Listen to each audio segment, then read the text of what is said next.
Think about the difficult moments you have faced. How have they shaped who you are today? In Romans chapter 5, verses 3 and 4, Paul writes, "We glory in our sufferings because we know that suffering produces perseverance, perseverance, character, and character, hope." Often, we can only recognize God's purpose when we look back and see how He transformed our pain into growth and our difficulties into opportunities. Recognizing God's purpose also requires surrender. In Proverbs chapter 16, verse 3, we read, "Commit to the Lord whatever you do, and He will establish your plans."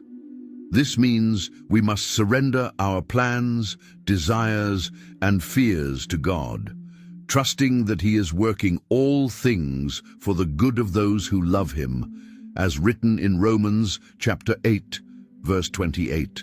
This surrender is not easy, but it is essential for living fully within God's plan. Embracing God's purpose takes courage. When we are called to do something beyond our understanding or capability, we may feel insecure. Yet God promises that we will never be alone.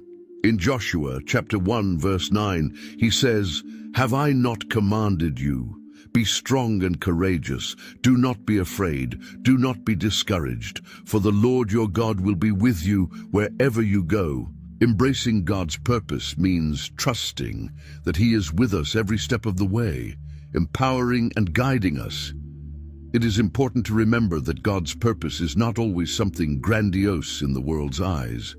Often it manifests in simple actions like loving our neighbor, forgiving those who hurt us, or being faithful in our daily responsibilities.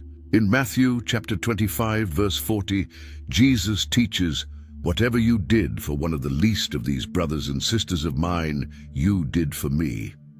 This reminds us that even small actions have an eternal impact in God's kingdom. To embrace God's purpose, we must also learn to wait. God's plan does not always reveal itself immediately, and we are often called to trust in His timing. In Ecclesiastes chapter 3, verse 1, we read, "There is a time for everything, and a season for every activity under the heavens." Waiting can be difficult, but it is during these times that God works on our hearts, shaping us for what lies ahead.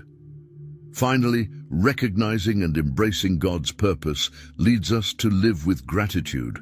When we understand that everything in our lives is part of a greater plan, we can be thankful even for the challenges, knowing they contribute to something good.